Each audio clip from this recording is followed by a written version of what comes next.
நமக்குள்ள இருக்கக்கூடிய பெரிய ஐயப்பாடானது இந்த உடல் உயிர் அப்படிங்கிற சம்பந்தமான விஷயம். இந்த உடல் பெரியதா உயிர் பெரியதா? ஆன்மீகத்தை பொறுத்தளவு இந்த உடலுக்கு அவ்வளவு மதிப்பில்லை அப்படிங்கிறது நல்லாவே தெரியும். ஆனால் அந்த உடல் இல்லாமல் உள்ளிருப்பவரையும் உணர்ந்து கொள்ள முடியாதுங்கிறதையும் நம்ம ஒத்துக்கணும். இந்த உடலுக்கான மதிப்பு மரியாதையை ஏற்படுத்தி கொண்டு தான் என்ற அகங்காரத்தை நாம் வளர்த்து கொண்டோமே எனில், இந்த உடலுக்கென்று ஒரு பெயர் உள்ளது, அந்த பெயர் தான் உலகத்தில் சிறந்தது அப்படின்ட்டு, அதாவது அப்பா அம்மா வச்ச பேர் அதுதான் நீங்க அப்படின்னு நினைச்சுக்கிட்டு அதுக்கு ஒரு மரியாதை, நாம் படித்த பட்டத்துக்கு ஒரு மரியாதை, நாம் பிறந்த பிறப்புக்கு ஒரு மரியாதை, இந்த மாதிரி நம்ம ஒவ்வொன்றா மரியாதை தேவைப்படுகிறது, அதுதான் எனது அடையாளம் அப்படின்னு நினச்சிக்கிட்டு இருக்கோன்னா அது நம்மளோட அறியாமை. அப்போ அந்த அறியாமையிலிருந்து மீண்டு வருவது அப்படிங்கிறது அவ்வளவு சாதாரண விஷயமா அப்படின்னா, ஞானிகளுக்கும் சித்தர்களுக்கும் எல்லாம் அந்த இறைவனின் அருள் பெற்றவர்களுக்கு மட்டுமே அது சாத்தியம்.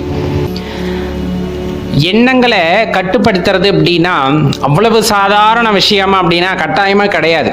இப்போ உதாரணத்துக்கு எடுத்துக்கலாம். இப்போ வெள்ளம் ஆற்றில் பெருகி வருகிறது அப்படிங்கும் போது அதை அணை கட்டி யாராலும் தடுக்க முடியாது. அது எவ்வளவு பெரிய அணையாக இருந்தாலும் இந்த காற்றாற்று வெள்ளம் போல பெருக்கெடுத்து வருகிறது என்றால் அதையெல்லாம் தகர்த்து கொண்டு செல்லும். அதே போல தான் நம்ம மனதின் எண்ணங்களும் கூட. ஆனால் அதை சீர்படுத்த முடியும், அது ஒரு ஒழுங்குபடுத்த முடியும், அதே போல் அதை மடைமாற்ற முடியும். எண்ணங்கள் தவறாகவே போகிறது, என்னால் சிவசிந்தனையில் இருக்க முடியவில்லை, நல்ல எண்ணங்களை தாண்டி அந்த தீய எண்ணங்கள் மனதில் எழுகிறது அப்படிங்கும் போது, அது பெருக்கெடுக்குகிறது அப்படிங்கும் போதெல்லாம் நம்ம அதை மடைமாற்றம் செய்ய வேண்டும் அப்படிங்கிறது ரொம்ப முக்கியமான விஷயம். மடைமாற்றம் அப்படிங்கிறது உங்களுக்கு நல்லா தெரியும். எவ்வளவுதான் தீயெண்ணங்கள் வந்தாலும் சிவமந்திரத்தை சொல்லும் போது, சிவனை மனதில் நினைக்கும் போது அதை திசை திருப்புகின்றோம், அந்த எண்ணத்தை திசை திருப்புகிறோம். தவறான எண்ணங்கள் மனதில் வரும்போது இது தவறடா, இந்த நிமிடமானது நான் இறைவனை நினைக்க வேண்டும் என்று அப்படியே அந்த மனதின் போக்கை மாற்றுவது அப்படிங்கிறது மடைமாற்றுதல் அப்படிங்கிறது உங்களுக்கு நல்லா தெரியும். அப்படி அந்த மனதின் போக்கை நம்ம மடைமாற்றம் செய்து விட்டோமேனால், நம்மளோட சிந்தனைகள் அந்த எண்ணங்கள் மடைமாறுகிறது என்றால் நம் மனதில் தீய எண்ணங்கள் எழாது. சில விஷயங்களை தெளிவா புரிஞ்சுக்கணும். அதே போல எப்பவுமே வெளி தோற்றத்திற்கு மதிப்பை அதிகம் கொடுத்தோமே எனில் உள்ளிருக்கக்கூடிய அந்த அருட்பெரும் ஜோதியை உணர்ந்து கொள்ள முடியாது. அப்ப இந்த உடல் கிடைத்தது பெரிய விஷயம். இதே ஆறறிவு இல்லாத ஜீவன்களாக பிறந்திருந்தால் நம்முள் இருக்கக்கூடிய இறைவனை உணர்ந்து கொள்வதற்கான அந்த சந்தர்ப்பம் கிடைக்காமல் போயிருக்கலாம். ஆனால் இறைவன் பார்த்து இந்த உடலை உங்களுக்கு கொடுத்திருக்கின்றார் அப்படிங்கும் போது இதில் ஒரு காரண காரியம் இருக்கு. அது பல பேத்துக்கு தெரியாம இந்த வாழ்க்கையவே தொலைச்சிட்டு கடைசி காலத்துல சிவனே சிவனேன்னு சிவசிவா சிவசிவான்னு போறதுல என்ன இருக்கு?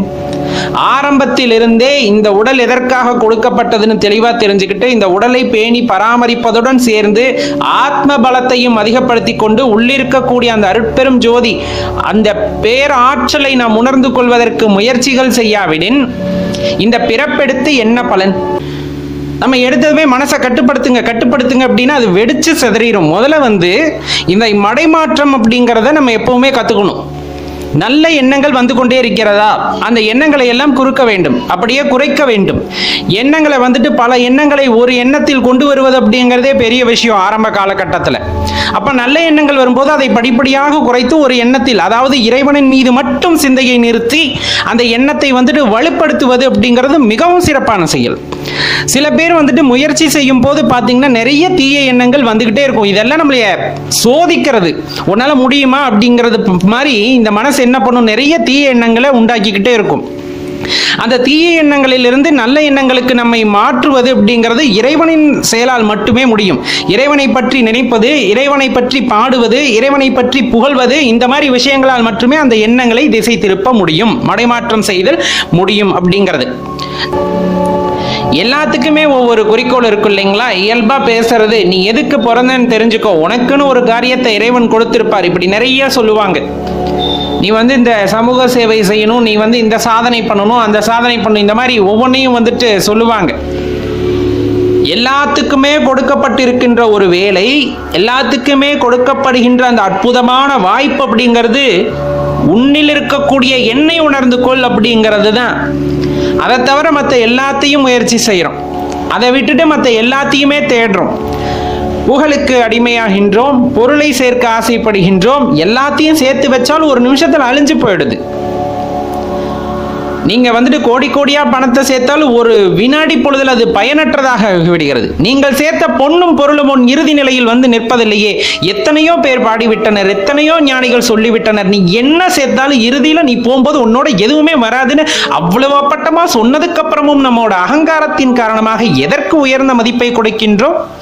வாங்குகின்ற நிலத்திற்கு, சேர்க்கின்ற பொன்னிற்கு, வருகின்ற புகழுக்கு, இதுக்கு எல்லாம் அடிமையாகி விடுகின்றோமே தவிர உண்மையாக உன்னில் இருக்கக்கூடிய ஒரு அற்புதமான பொருளை உணர்ந்து கொள்ள வேண்டும் என்ற எண்ணமே இல்லாமல் போனது எவ்வாறு என்றுதான் தெரியவில்லை. மாயை ஒரு பொருட்டாக இருந்தாலும் அதை மீறிக்கொண்டு வருவதற்கின்ற அந்த தன்னம்பிக்கையும் அந்த வைராகியமும் ஒவ்வொரு மனிதனிடம் இருக்கின்றது. அப்படிங்கும் போது அதை ஏன் அவர்கள் பயன்படுத்துவதில்லை அப்படிங்கிற கேள்வி சாதாரணமாகவே எழுந்து விடுகிறது அல்லவா? இன்னும் இன்று இருக்கக்கூடிய எவ்வளவோ குருமார்கள் உபதேசிக்கின்றனர்.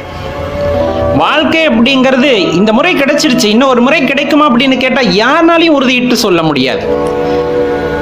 சிற்றின்பங்களை எல்லாம் பேரின்பமாக நினைத்து கொண்டு அதில் மூழ்கி திளைத்து கொண்டு அதிலிருந்து வெளிவர முடியாமல் துடித்து கொண்டு இந்த வாழ்க்கையை வீணாக்கி விட்ட பின்னர் என்ன காரணத்திற்காக நாம் வந்தோம் என்று தெரியாமல் இந்த வாழ்க்கையை வீணடித்த பின்னர் எல்லாம் முடிந்து நகைப்பெட்டியை தூக்கி போற மாதிரி இந்த உடலை கொண்டு போய் சுடுகாட்டுல வீசிட்டு உணவுன்னு பேரை வச்சுட்டு வந்ததுக்கு அப்புறமும் அங்க நின்று கதறதுல ஒரு பிரயோஜனமும் இருக்காது.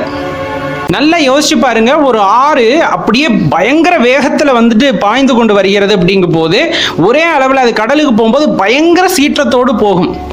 அதே மாதிரி தான் நம்ம மனசு எந்தவித மடைமாற்றமும் இல்லாமல் ஒரே வேகத்தில் போகுதுன்னா தீய எண்ணங்களாகவே வருது. அப்படிங்கும் போது நம்ம மனிதனாகவே இல்லாமல் நமது எண்ணங்கள் வந்துட்டு நம்மளை மிருகத்தன்மைக்கு கொண்டு போயிடும். அதே கவனிங்க, பெரிய ஆறு தான், காவிரி ஆறு இருக்கு, இல்லை தாமிரபரணி ஆறு இருக்கு அப்படின்னா அது கிளை கிளைகளாக வாய்க்கால்களாக பிரியும் போது அது அந்த நெடுவிலும் பயணிக்கின்ற அந்த நீளம் முழுவதும் நிறைய கிளை ஆறுகளாக பிரிகிறது, வாய்க்கால்களாக பிரிகிறது. அப்படிங்கும் போது அந்த தண்ணீரின் வேகம் என்ன பண்ணும் அப்படின்னா அந்த வாய்க்கால்களின் வழியே வந்துட்டு தண்ணீர் பிரிந்து போகும்போது அந்த முக்கியமான ஆறுல வந்துட்டு அந்த நீரோட வேகமானது குறையும். இறுதி நிலைக்கு போகும்போது அந்த ஆறானது தனது முடிவு நிலையில் போய் கடலோடு கலக்கும் போது அமைதியாக சலனம் இல்லாமல் வந்துட்டு போய் கலக்கும். எப்ப கிளைகளாக பிரிந்து அதே சமயத்தில் உங்களுக்கு வாய்க்கால்களாக பிரியும் போது. இதே போலதான் மனதில் பார்த்தீங்கன்னா தீய எண்ணங்கள் பொங்கி எழுகின்றன, காற்றாற்று வெள்ளத்தை விட வேகமாக இருக்கிறது. அப்படிங்கும் போது அதை கொஞ்சம் கொஞ்சமா மடைமாற்றி அங்கங்க வாய்க்கால்கள் மாறி நல்ல எண்ணங்களாக அதை மாற்றி கொள்ளும் பொழுது இந்த வேகம், தவறான அந்த எண்ணங்களின் வேகமானது குறையும்.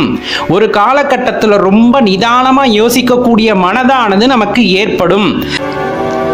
உள்ளிருக்கக்கூடிய அந்த ஜோதி, அந்த அருட்பெரும் கருணை, அதெல்லாம் பார்த்தீங்க அப்படின்னா அதை உணர்ந்து கொண்டோம் அப்படின்னா அதை உணரக்கூடிய வாய்ப்பு ஒருவருக்கு கிடைக்கிறது அப்படின்னா அவர்கள் எல்லாம் இறைவனால் உண்மையாக ஆசீர்வதிக்கப்பட்டவர்கள்.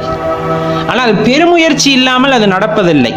அது நானாகட்டும் நீங்களாகட்டும் பெருமுயற்சியும் விடா நம்பிக்கை, அது விடா பிடிவாதமா நான் என்னுள் இருப்பவரை உணர்ந்து கொள்ள வேண்டும் என்று அன்புமயமாக மாறி அவரை தேடாத வரையில் எதுவுமே நமக்கு கிடைக்காது.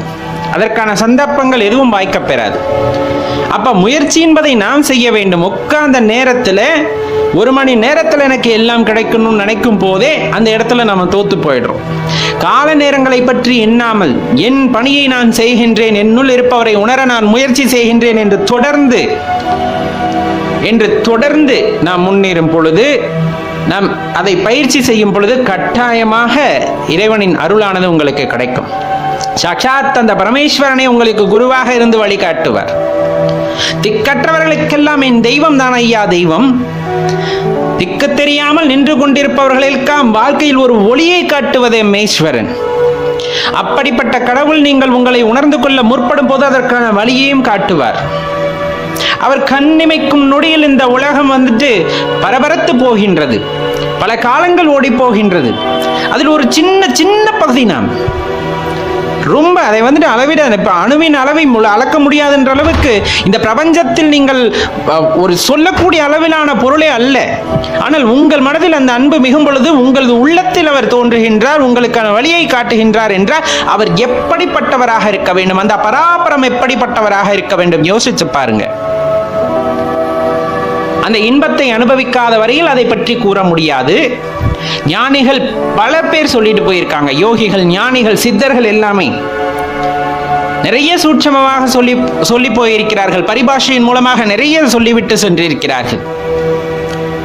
ஆனால் அதுல ஒரு விஷயத்தை கூட நம்ம உணர முற்படுவதில்லை. அப்படிங்கிறது தான் ஏனோ தெரியல இந்த மனித குலத்திற்கு உண்டான சாபமாக இருக்கிறது. எதையெல்லாம் முக்கியமில்லையோ அதுக்கெல்லாம் முக்கியத்துவம், எதையெல்லாம் முக்கியமோ அதற்கெல்லாம் முக்கியத்துவமே இல்லாமல் போய்விட்டது இந்த காலத்தில். உணர்ந்து கொண்டால் ஒழிய இதிலிருந்து நாம் தப்பிப்பதற்கு வழி இல்லை. உணர்ந்து கொண்டால் எல்லாம் சிவமயம், உணர்ந்து கொண்டபின் எல்லாம் சிவமாக மாறுகிறது. எல்லாம் சிவமாக மாறும் பொழுது நீயும் சிவமாக மாறுகின்றாய். நீ சிவமாக ஆன பின்பு வேறென்ன வேண்டும்? சற்றே சிந்தித்து பார்க்க வேண்டும் அல்லவா? ஓம் நம சிவாய.